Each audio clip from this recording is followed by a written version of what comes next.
দেখো দেখো অনেক তো করেছো, এবার তো দেখতে খারাপ লাগছে নাকি? হ্যাঁ, মাননীয় স্পিকার মহোদয়, আমি প্রথমেই আপনাকে দেশের প্রাচীনতম এই যে পবিত্র হাউস, সেই হাউসের এই হাই অফিস, সেখানে নির্বাচিত হওয়ার জন্য ইউনানিমাসলি আপনাকে আমি শ্রদ্ধা জানাই, অভিনন্দন জানাই। আজকে এই 26-এর ধর্মযুদ্ধে, এটা তো মেয়র একটা ইলেকশন ছিল না, এটা শুধুমাত্র একটা সরকার গড়ার আর নির্বাচিত হয়ে আসার ইলেকশন ছিল না, এটা ছিল ধর্মযুদ্ধ। সেই ধর্মযুদ্ধতে যারা জিতে এসেছেন আমি তাদের অভিনন্দিত করছি। স্যার, একটা জিনিস করতে হবে, মাননীয়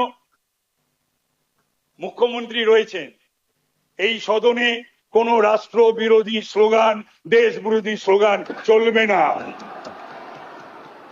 আইন করে বন্ধ করতে হবে, আইন করে বন্ধ করতে হবে, প্রয়োজনে বিল এনে। পশ্চিমবাংলা সাপ মুক্ত হয়েছে, পশ্চিমবাংলা পাপ মুক্ত হয়েছে, পশ্চিমবাংলা ভয় মুক্ত হয়েছে। যারা যারা হাউসের ভেতরে, মাননীয় শোভনদেব চট্টোপাধ্যায় মহোদয়, তাকে বলতে হলো, এখানে এক বলতে হচ্ছে, কিছু করার নেই।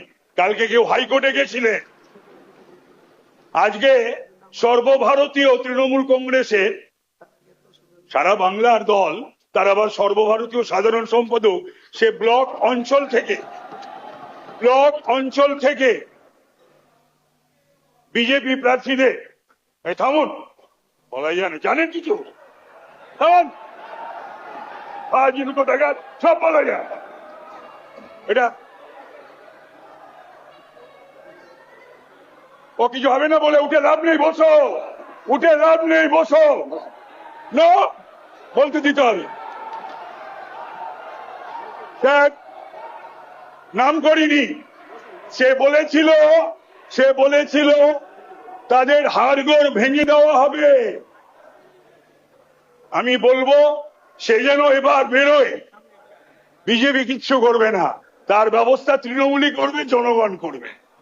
আজকে পোস্টপোল ভায়োলেন্সের কথা এদের মুখে আসে, নির্লজ্জ বেহায়া না হলে পোস্টপোল ভায়োলেন্সের কথা বলে। একটা নির্বাচন হয়েছে পশ্চিমবাংলায়, রক্তপাতহীন, লাশহীন, এই সাইন দেখিয়ে রক্তের ওপর দিয়ে, লাশের ওপর দিয়ে আজকে 150-র ওপর গুনতে হতো স্যার আপনাকে লাশ। বিজেপি যদি এই সরকার আবার ফিরে আসতো, 150-র ওপর লাশ, ঘর বাড়ি জ্বালিয়ে দেওয়া, দোকানপাট জ্বালিয়ে দেওয়া, আর লক্ষ লক্ষ বিজেপি সমর্থক কর্মীরা বাড়ি ঘর দুয়ার পাড়া ছাড়া থাকে।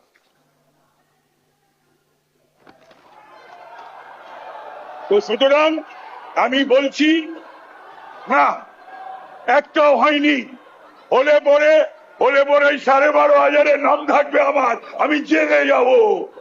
আমি যদি, মাননীয় মুখ্যমন্ত্রী, আমি যদি কোন রকম কোন ভায়োলেন্সে জড়িত থেকে থাকি, ওই 12,000-এ আমার নাম থাকে, আমি জেলে পাঠিয়ে দেবেন তো, যেমন এদেরকে পাঠাবেন, আমায় পাঠিয়ে দেবেন। থামো, থামো, বকরা, চুপ চুপ চুপ, আস্তে আস্তে আস্তে আস্তে আস্তে চুপ করিয়ে দেবো, আস্তে